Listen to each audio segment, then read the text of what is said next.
Imagine turning a lifelong struggle with food and addiction into a powerful mission that impacts thousands of women worldwide. That's Deb Drummond's extraordinary story. From rock bottom in the music industry to building a media empire that empowers women, Deb reveals the shocking moment she knew her life had to change and how she transformed her greatest challenges into her most powerful weapon. If you've ever felt trapped by your own patterns or wondered if true transformation is possible, this episode will give you hope. Welcome to Binge Eating Breakthrough, the podcast to help you stop feeling out of control around food and build trust with your body. If you've tried everything but still feel stuck, you're not alone. I've been there too. I'm Jane Pilger, and I'm here to help you see binge eating in a new way so you can finally break free. Each week, you'll get the tools and insights to create peace with food and your body. Your breakthrough starts now. Hello, trusted listener. I am so excited to bring something a little new and different to you today. I have a guest for today's episode, and the reason that I brought this guest in is sometimes you just meet somebody. You meet somebody in your life and you think, wow, this person has a story to share. This person impacts, not only is this person impacting me, but this person clearly has an impact on so many people in the world. And I want more people to get to know her. And as I recently got to know her and we started talking about food, the relationship with food, the challenges with food, all of the things that we talk about here. She just has an amazing story to share, not only about the time in her life where food really was a challenge for her, but just the impact that she's making in the world. So I want to introduce you to Deb Drummond, and I'm just going to turn it over. Deb, thank you for being here today, and just tell us a little bit about yourself. Well, thank you. I so appreciate, the opportunity. Both of us are obviously doing work. I kind of call it servant leader work, where you're leading and you're serving and you're wanting and hoping and feeling like your work is passion based and impact based. So I really love what you're doing, because when I had like you call it, I'll just say I had a dysfunctional relationship with food. And I'll share about when I recognized that at the time when that was going on, there wasn't, first of all, a lot of people talking about food. There certainly wasn't, there was, not a lot of people talking about or knowing a lot about different things in relationship to nutrition and how it feeds us and how it feeds the brain and how food's such an important source for emotional well-being as well. You know what I mean? So it was kind of categorized, and these are the things that you should eat, and you should eat them together. And then you were kind of left to fend yourself. And that's how I felt. I was going through a time in my life. Would you like me to talk about it now? Okay. Yes. So I was going through a time in my life where I was embarking on personal development. So I had come through, some funk in my childhood. That funkiness made itself very apparent. I was not making good choices. I was not sitting at the right table, as they called it. I was basically associating and hanging out with and friending people that had kind of the same traumas that I came from. Because you know what? There was some relatability in that. Some of the best friends in my life I met during that time, because it was like we were comrades of life. Do you know what I mean? When you get together with people that have had the same issue, you don't even necessarily need to talk about it. You can walk into a room and you're like, oh, that's a sister survivor. You know what I mean? And not because of what she's not doing or doing, just because I think when you have experience with people, there's a little beacon that goes off that goes, yeah. So I hung out with people that also had challenges in their early years, and we were dysfunctionally functioning together. And that turned into some pretty crazy stories. I went into the music industry, and that itself has its own crazy story to it. And that lifestyle lends to some out of the box experiences. I had a moment one day. So, I love music. Look, I went to the Heart concert last night and I couldn't have been happier. And I'm like, I can't believe those women are still rocking and they're doing it like no one's ever done it. So I still love music. For me, in my book that I wrote that music is my, best therapist for me. But there was a time in my life where I was really living a dysfunctional way, living in dysfunctional thinking, living in dysfunctional, like, having too much wine at the end of the night, partying till maybe 4 in the morning, when 2 in the morning would have been just fine. Like I was in kind of the world of excess, like excess and distress. I mean, if I was going to say that, but not knowing I was in that state. Do you know what I mean? Like it just felt natural, felt cool. We were all doing it. That's what everyone was talking about. And we certainly weren't talking about different relationships with food. Now, because I was coming out of this maybe dysfunctional addictive behavior to negative experiences, right? I made that decision. I made that decision to kind of break free, per se, from that lifestyle and start to explore and I had it, I'll tell the story. I came home from, working in the club one night and all of us going out for dinner after. And, you're hanging out with the band. So you're 4 in the morning, 3 in the morning, 4 in the morning. That's normal. You're just coming home from work, going for dinner, coming home from work. I went to take my makeup off, and in the mirror went black. Like I couldn't see myself. And it's kind of freaky, not something that happens every day. And I heard the words, "You're done." And all I know is that I picked up the phone the next day and I called the club and I'm like, "Yeah, I'm not coming back." That is not my style. I am probably loyal to a fault. And they were like, "What's going on? Like, are you sick? Do you have the flu?" And I'm like, "No, I'm just not going to come back." And they're like, "What are you going to do?" I mean, there's this thing called a paycheck. Like, what are you going to do? And I was like, "I don't know." And I won't go through the whole journey, but that was the beginning of personal development and what could my life be. And I always say the book fell off the shelf. Do you know what I mean? For me, it was a flyer at a muffin shop that kind of turned my world into the world of personal development. Now, I knew I wanted a different life. I didn't really know how I was going to get there, and I didn't even know what that looked like. All I know is that the life that I was living was obviously more pain than pleasure, or else that experience wouldn't have happened to me. Yeah. And so as I started to go on in my world, and I got a counselor and I got a therapist, and I started changing the way I thought and breaking addiction from things that were negatively impacting my life, I'm moving along, doing my thing, feeling pretty good about my decisions. I mean, years of therapy is not always fun, but I felt like I was moving in the right direction. And literally, at the time, my boyfriend's sister passed away unexpectedly, and he had to race to the hospital, and I was at home, and I started eating a salad. And all of a sudden, I had this epiphany, and it wasn't the first time that I was using food in replacement of my dysfunctional, because look at whatever I chose to use that was dysfunctional, whether it was relationships or what I call party tools, was to keep things at bay. Like it was to keep my feelings down. It was to make me feel different. It was to take me out of pain or whatever. And then here I was sitting there at night, not knowing how to deal with my feelings about my boyfriend's sister who just died and what that was going to look like. I did not have the emotional capacity to deal with my emotions. Yes.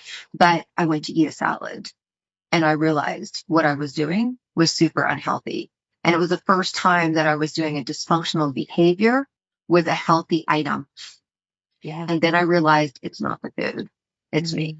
Mm-hmm. And so I had this epiphany eating a salad because I was not eating it in a way that was functioning. And I also noticed that I would do that when I had certain food items. So for me, at first, it was noticing, oh, it's if I'm under stress and what I was eating and what I would go to eat. Because look, I'm a healthy eater. I'm allergic to wheat, dairy, sugar, and all the things.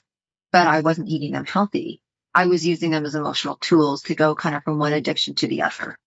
And that was interesting because I didn't look like the type of person that would have that issue, like all that stuff. And it was a battle that went on for years.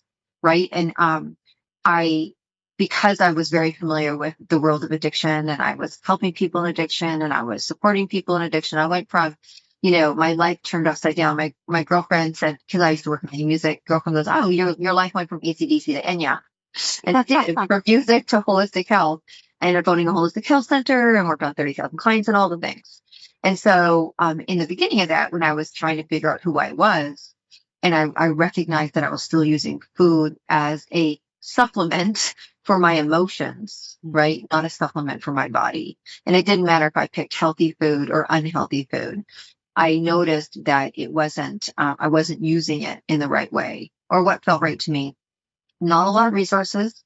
Thank goodness I was in the personal development field so I could start to try to apply it and recognize it. And I was going to a counselor for other issues like childhood trauma and all the things. And so it could become part of the conversation. But I was like, when I had that epiphany that day, I was like, who do you tell this to? You know what I mean? Who do you tell this to? No one had ever told me they had an issue. We knew that people were either overweight or underweight. I mean, really, we didn't have conversations about anorexia or bulimia or binging or what that, what is that, right? It's just like, so that was really interesting. And then I did talk about it with my counselor, and she's like, hey, there's this group where people talk about this struggle with food. And I'm a very black and white person. You know what I mean? If something's not working for me, I change it completely. So I can cut something out of my life. And this was the first time I was perplexed and going, oh, this is not going to be easy because I have something I have to go from. It's one thing when you take something unhealthy out of your life. You have an unhealthy friend. You don't have a good boss. You can go, I choose different and go in a different direction. But when you realize that something that has to sustain you have to have a different relationship with, right? It's kind of like learning how to have a functional relationship with something that has been dysfunctional. I mean, we've had people in our lives that maybe for family or what have you, we've had to learn to have a different relationship. And that was an interesting concept for me. And I was like, I don't know how I'm going to do this. And I really had to take note of myself, and I had to do all this feeling work, like how am I feeling before I eat? And am I eating for healthy reasons? And I went through this whole process of having to be really self-observant. Yeah. And it was difficult because for me, I had to like, okay, am I choosing to eat this way because it's a healthy way to eat? Like, I remember when I learned about I went into, Ayurveda and aromatherapy and massage therapy. And so I'm learning about the body and the anatomy and so I'm going into this field and I'm like, okay, so am I choosing not to eat proteins and starches together because it's better for my body? Or is it that I'm playing a trick with myself going, ooh, I can control something. For me, it was a control substance, right? Yeah. Mostly controlling my emotions. And so I really had to learn how to have a relationship with food, almost talk to it like it's outside of myself. And it took more time and more energy and effort to have that conversation, but I was able to talk with people because you just can't cut it out. And then you notice like, oh, yeah, I'm not eating healthy right now as I'm watching this movie with popcorn or whatever the frig it is, right? And then doing that process of elimination and journaling. I did a lot of journaling. To get in touch with my feelings and how to deal with feelings. I did a lot of reading, a lot of group work, a lot of therapy until I started to feel like I had, interestingly enough, control over my control substance. Do you know what I mean? Like the best way I can say it is self-observation, where I'm like, yeah, I'm totally fine. And I got into a good relationship. And I continued to build on that good relationship. And I'm observant. And I came to a place in my life where I chose the foods that I eat. And I chose when I ate them.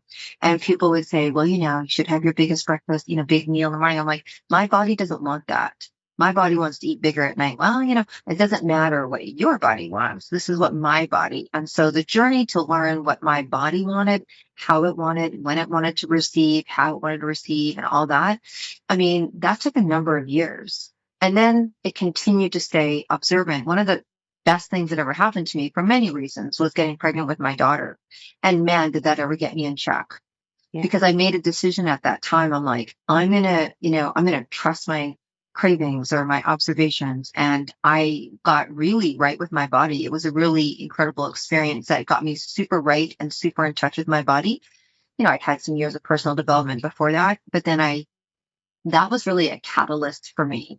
That really taught me, I think, in that second layer of our being, the truth around food and nutrition and why and how and all of that.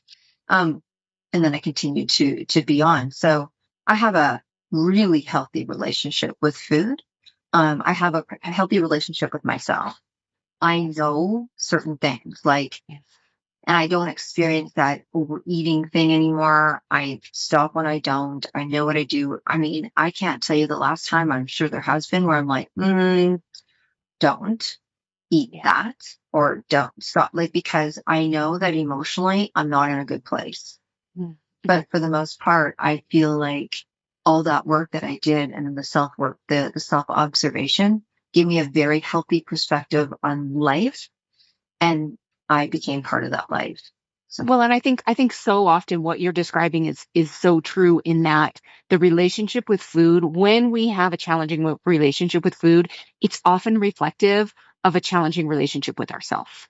And we don't really have that relationship with ourselves, whether it's the emotional capacity, like you're talking about, whether, there can be so many other layers, it can nervous system, trauma, anything else, or just not trusting what our body is telling us, trying to ignore the signals. And somebody else said I should have more food at breakfast, even though I don't really feel good when I do that or whatever it is. It's like when we don't have that relationship with ourselves, it kind of comes out in the relationship with the food. And I love your story because it's like, one of the things I say in my book, it's not about the food. Here you are with a salad. yeah, And how so many people will be like, well, you're eating a salad. That's not a big deal. Like salad's quote unquote good food, or that's not a problem food. It's not the food. It's the energy behind it. Why are you eating it? What is underneath that's causing you to eat whatever food it is in the way that you're eating it? yeah. I mean, it became because, I was full, but didn't want to stop eating Yeah. because it hadn't covered my emotions yet. And I really say that it doesn't matter. I mean, I really am that experience of it. It wasn't really the food choice. It was why I was eating that food. And then it was the uncomfortableness. And I always say we all have 3 minutes between putting our head on the pillow and, going to sleep. There's times where we have self observation. It may not be at the time that you're eating, but something doesn't feel right. And it doesn't take much to put those two together. Um, I think the biggest thing for me was, first of all, there wasn't a lot of resources. And I think it's important to talk about it. If people saw me in my world today, they wouldn't necessarily put those two things together. But as I talk about it, it's because it's just common talk, right? It's just common talk. This isn't difficult, the world of emotions and feelings and experiences. And it's a legal source. It's a legal source, and it's accessible and it's available, and you can't go to jail for it and all the things, right? That so for me, it very much had an interplay with my dysfunctional self. And also, as I started to get more functional and healthy and making better choices for myself, then it became, I started to get into a relationship of my value, how I'm worthy, where I should be sitting, what table I should be sitting at. Do you know what I mean? And as I started to love myself more, I guess if you wanted to summarize it, then I started wanting to treat myself better, and I wanted to not live in quiet pain. And I think for me, that was probably, a lot of what was going on is that observation. And I'm like, this is just pain, and I need to figure out the pain. And I don't want to say it magically went away, but it certainly is not something that I experienced. It's just something that I know was part of my life. And I'm cognizant of that. But, I mean, I don't want to be that person like you too can, but I can honestly tell someone it's not a part of my life. And I think it's because I did the inner work. Well, you have this incredible book that helps people do the inner work and the recognition and the recognizing, because it is possible to have a healthy relationship with things you haven't had healthy relationships with before. Like that's 100% possible. We see it in people relationships. We see it in people that have had relationships with alcohol or relationships with, whatever, shopping or, the things that we do. You can have a healthy relationship if you're willing to look at what makes you feel like you need to reach out to that substance and use it as a supplement. Yeah. And I think what you're talking about too is like, it really is that awareness, that self-awareness. And I mean, it's no surprise to me that as you got into personal development, I mean, personal development is all about turning your attention inward. What is happening? What am I creating? How is this? And when we start looking at it, then we become aware of things that we haven't really been aware of before. And sometimes that can feel scary. Like, "Ugh, I don't want to look at that. I don't want to, feel bad or, kind of like the shame or the judgment that comes along with that." And that's where there really kind of needs to be a willingness and I think almost even like a commitment to, I'm going to do this work, but I'm going to do it with the lens of curiosity, of compassion, of wanting something different, something better for myself that I just haven't seen before. And if I can see it differently now, then I can approach it differently. I think for me in relationship to that, it was really good for me. I'm not, by nature, I go play squash by myself. I mean, I do a lot of community-based things, but I play squash by myself. I like to go for walks by myself.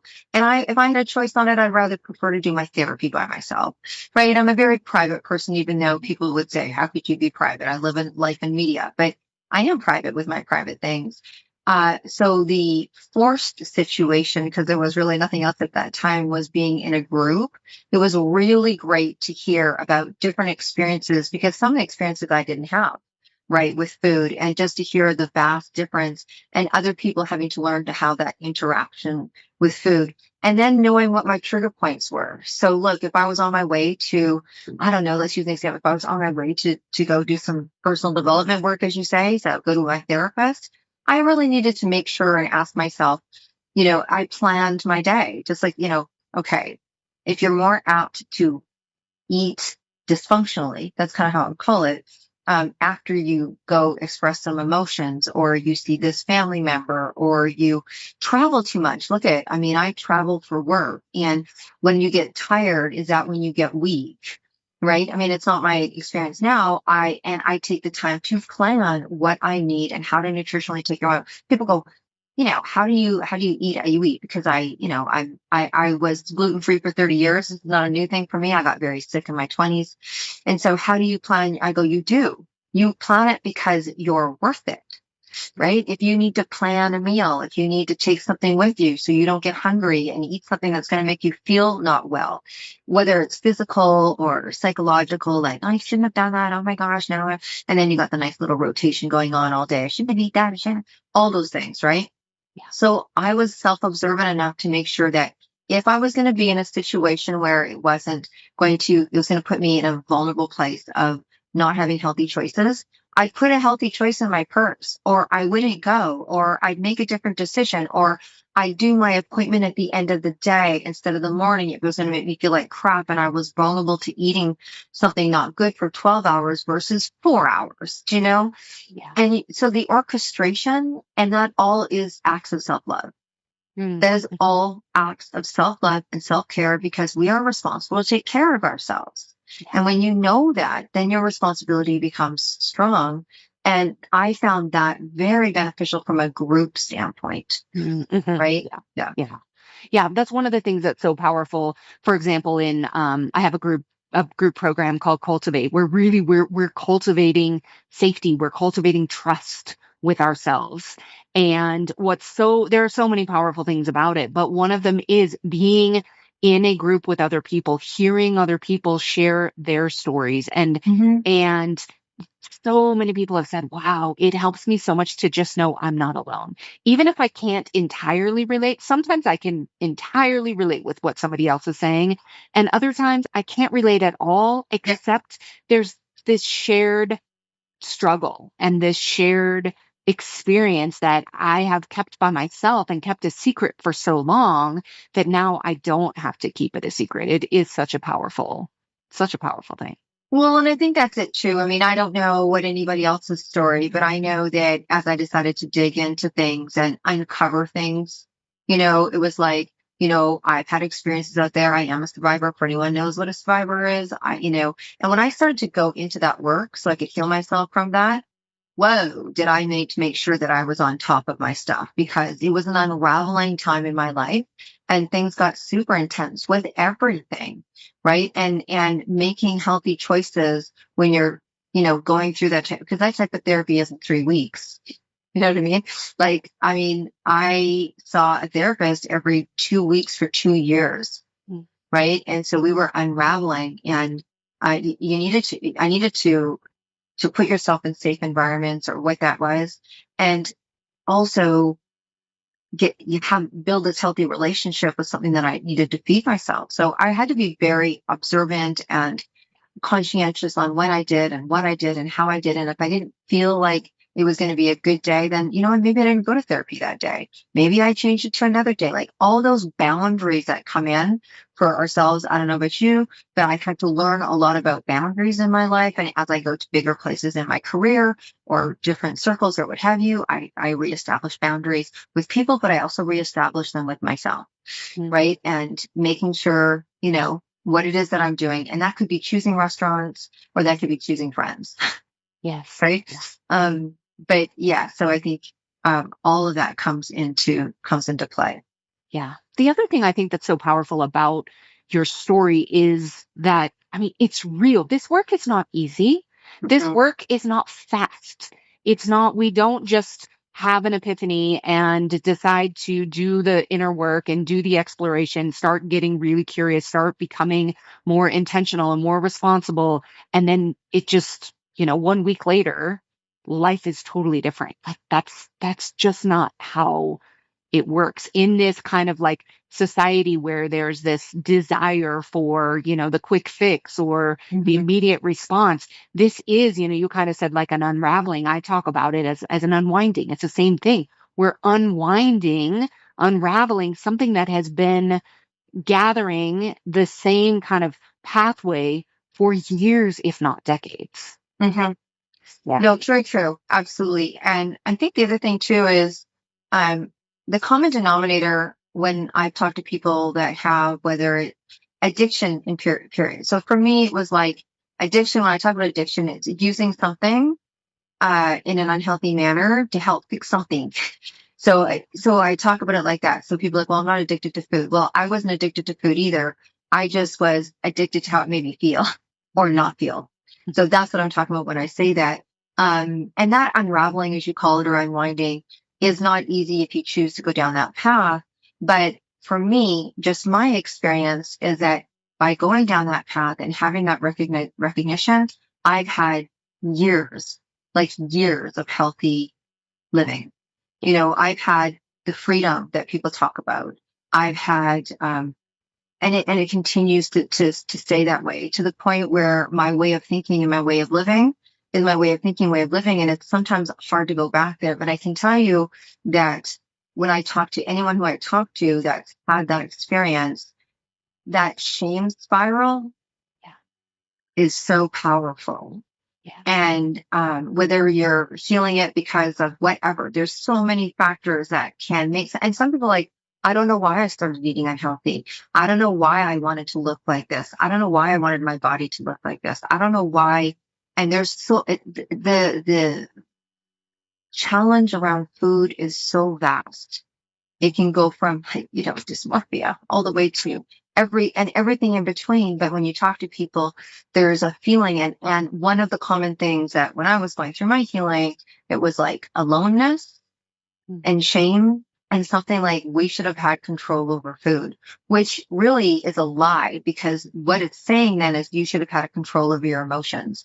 And that is just not, it's just not possible to come, to show up on the planet as this baby new person, and then life unveils and you're supposed to be able to handle everything, right? And not like who hasn't, you haven't left your house and you've not felt shame and you're 40 years old. So so from that perspective, it was lovely to recognize that it was just my choice of what I chose to help feel, and that I had choice over that. And it's not a shameful act. It's a knee-jerk reaction, super normal, super everyday, and listening to other people. And again, because of the issue with food, or the surrounding around it, is so different and dynamical, it was about finding common denominator and wanting to get better. Right? Absolutely. Yep. And when we want to get better, we will. When we set that intention, when we decide, I am going to change, I am going to do something different, we will come up with, we may not do it on our own. We may need to get that support from somebody else, but just holding on to that vision will guide us to the place that we need. I always talk about like the shift that we're making is from compulsion to choice. where you just feel kind of compelled to eat, whether we're talking salad or whatever. Yeah. It's the compulsion, like I need to eat right now in order to fix this, in order to, address what's really going on underneath the hood, underneath the surface. Yeah. No, absolutely. And for me, it was easy to indicate it because I had this, oh, I'm eating this particular thing, whether it was salad or I had this, favorite ice cream cone. And I'm like, I don't think the average person eats this as much as I do. I don't know. Kind of thinking not, you get those little bleeps, I call it. That's why I say it's the 3 minutes before your head hits the pillow. It's like you have these little conversations of self-truths. So if it's really uncomfortable, I always say try to grab those early on because they tend to get bigger. And then sometimes you're on your knees begging for solution, right? And I remember it's one of the reasons why, we talk about things and share things and aspects of us because we all look at other people and go, oh my gosh, I saw her here. I would never think that. Yes. So why wouldn't you think that? Well, because you're living a whole functional life, but none of us get through this unscathed and it's a journey. We all know that. And that's why it's important to share about it. But it's those conversations. And if they're still small, like do something about that and nip it in the bud. Because they don't tend to go away unless you do something about them. That's right. Yeah, absolutely. Absolutely. I remember I went through a couple of rounds of treatment at a local eating disorder treatment center here. And there was our local newspaper was doing an article and they had asked me if I would be in the article. And so I did. It was like my first experience of kind of putting myself out there in the world about my experience that I had. This was many, many, many, many years ago, before I was doing any sort of coaching or helping or anything. But it was my first experience of kind of putting myself out there after trying to hide what I was doing for so long. And the article, I can still picture it. The article, there was a picture of me and the article said, eating disorders aren't always easy to detect. Because, and they were really, it was really talking about, you can't just look at somebody and know whether or not they have a problem with food. You also can't, just like you're saying, you might look at somebody eating a salad and think, oh, well, like they don't have a problem, but you have no idea. It's like, what's the energy behind the choice? Yeah. That's what tells us if there's a problem here or not. Yeah. And people know that about themselves, right? But I think that it's good to talk about and continue to talk about because there's such a variety of reasons why people do what they do. And then there's people, I remember talking to one person, they're like, I have no idea. I have no idea why I have this relationship with food. It's unhealthy. I had a great childhood. I get it. And they were looking for reasons. And I'm like, well, sometimes you don't need to know. All you need to know is you want to change it, right? All you need to, you may not know why, I don't know, I'm tired of driving this car. You know what? I was saying to myself the other day, I need a new coach. Now, there's no reason. My coach is still functional, but there's just something about it that doesn't work for me anymore. Yeah. So you don't also have to come from a traumatic childhood or, abuse therapy or whatever it is. You can just come to the place where maybe you don't know. Yay, you. Like, yay, you. Right?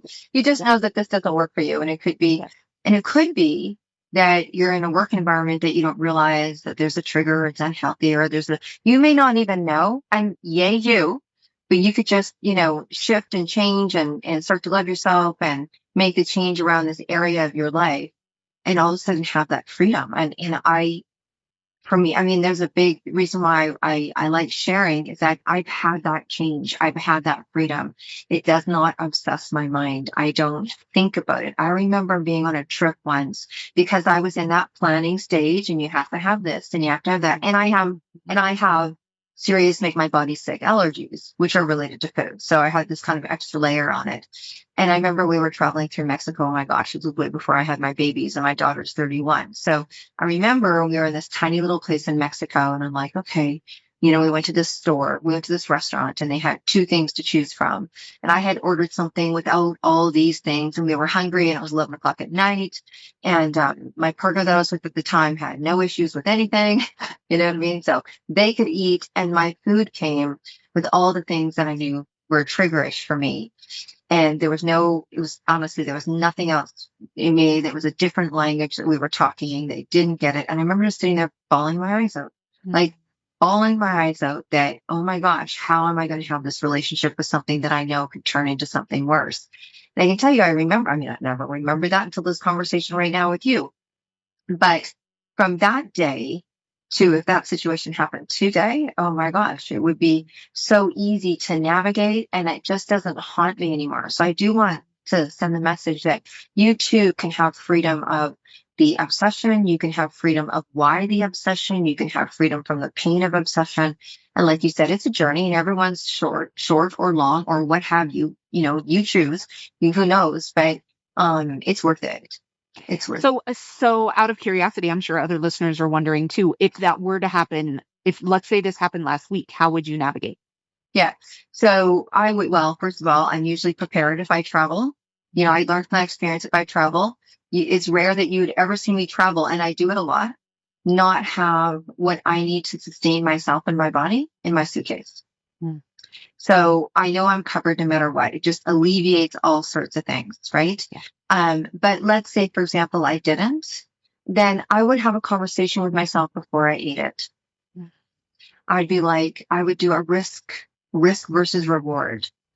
Is what's telling me it's not going to be good for me is my head? Or can my body have something right now in this state with what's going on in my life? Am I at a high risk or am I at a low risk? Is everything going good and groovy? And if I eat this thing that I normally wouldn't eat, and I've had that situation happen. Well, I normally wouldn't eat this, but you know what? I'm in a good place and I'm good and I know I can. And if not, then for me, I probably wouldn't eat it. Yeah. If it was going to put me in, because I would do a ratio. Is it more important to feel like, is it more important to eat it? Is it my body needs it and to be sustained because it's going to be a problem if I don't? How long can it be till I can get something? Is there any other resources that I can go to? And then I would do that ratio. And if for some reason I needed to eat something that was a trigger food for me and I was in that situation, I'd have a conversation. I'd be like, look, this is what's happening. And it is better for your body. And I get my head around that conversation, and then I would eat it and probably eat with gratitude and eat with like, I'm so glad I have something that fuels my body. This is a form of self-love. And I would have that conversation around it. Yeah. Or I'd be hungry till the morning and go find something else. Honestly, whatever would serve me best. Right. So what I hear, there is a deep connection with your body, your physical body, and also then really choosing the energy that you are eating the food from. So rather than eating from fear, rather than eating from, oh my gosh, like really kind of shifting that into gratitude. Yeah. Yeah. Yeah. Yeah. Yeah. Yeah. So tell us a little bit about you. You mentioned you wrote a book. Tell us a little bit about your book. Oh, well, thank you. Well, I've just produced a book. I have a media company and I have produced many books. And there's one in particular that you may be asking about is something that's kind of hot on the streets right now. And it's one of my life grand visualizations. I guess I got the vision at 31 and I already told you that's my daughter's age. So clearly that's not my age. But it has come to fruition and it's really, really beautiful. So it's a book. It's called 262 Women, Entrepreneurs, Creatives, and Media, Rock, Legacy, and Tell All. It's 262 Women of Gumption. Actually, we launched it with 50 pages available for women to come join us as this book launches around the world. So I think there's 33 spots left and we cut that off in July because we want to present it at our final Emmys. We've done the Emmys and the Oscars, full and complete with women on what we say this side of the tulips, because we've had women of history holding some pages that deserved and needed to be recognized. And then alongside that book, we did 22 summits in 15 months and 440 speakers spoke from women from Kenya to Canada, and to inspire and motivate and all the things. Mostly predominantly, it's women that are in nonprofit businesses. There's women that share, like, we're coming up to Mother's Day. So we have a celebrity panel that's going to be speaking about what it's like to be a celebrity mom. And our theme is sisters supporting sisters, moms are sisters too. So there's, moms in all the interesting way. You could be a mentor, you could be an aunt, you could be a sister, or what have you.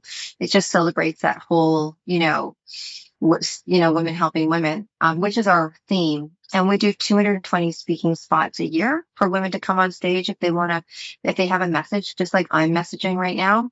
And then this book, and we take this book with us all over the world for the next 5 years. We just announced that we'll be in Ireland on May 13th for a beautiful, intimate book launch in a castle. And then we're going back to the Emmys where there's, hundreds of thousands of people. So we do all sorts of cool things, but that's kind of what's going on right now. It's pretty full. I would say that people go, "You're busy." I'm like, "No, we're abundant. Abundant. We're abundant." Yes, so good. Well, I will make sure that we have links to your book and to everything that you're doing in the show notes. So if anybody wants to learn more about that and just get your book, that they can absolutely do that. Is there anything else you would like to share with us before we wrap up? No, I think that, I say no and then I talk. So there you go. There's an oxymoron for you. No, but let me tell you, I guess if I was to share with anybody who's not in a comfortable place with self, I would say that it is true that the journey gets really beautiful, and what you're hoping for and wishing for and maybe on your knees begging or praying for absolutely can come true.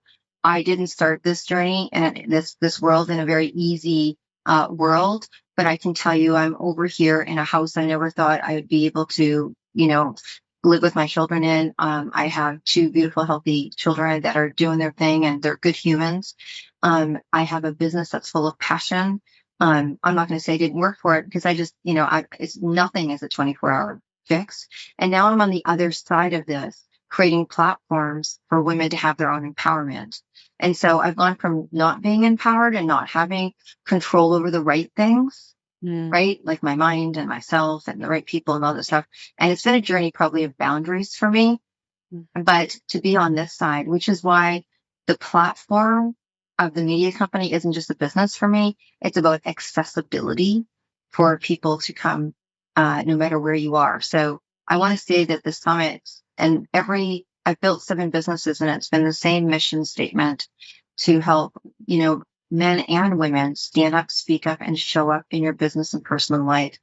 You don't have to be 7 or 8 figures to do that. It doesn't matter. It's just that you feel like you're standing up and you feel like you're showing up. So I just think that we all have a really abundant, beautiful life that awaits for us. If you're not living it now, then go get it. And if you're living it now, then share it.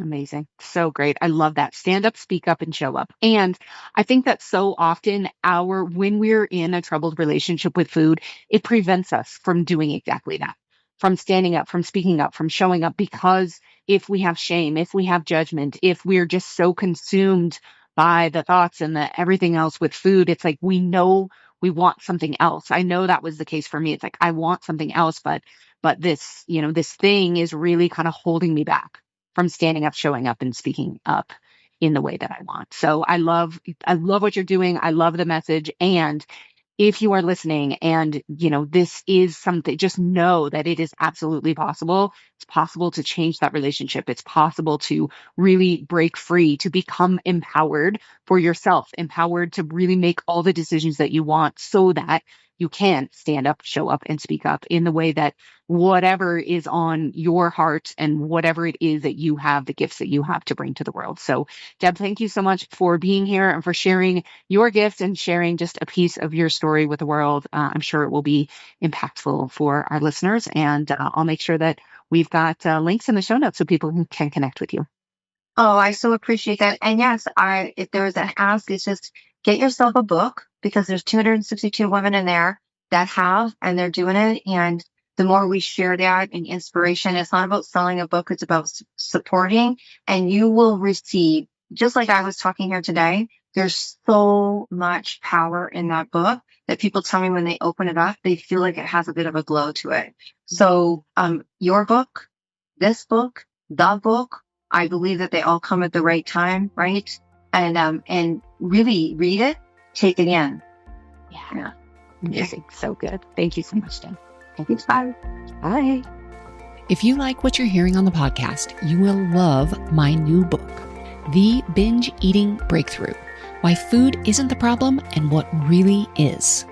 Discover why willpower isn't the answer, why restricting certain foods often backfires, and why understanding your brain and body is the key to lasting change. Learn to shift from shame and self-blame to curiosity and compassion. Get it today at janepilger.com/book.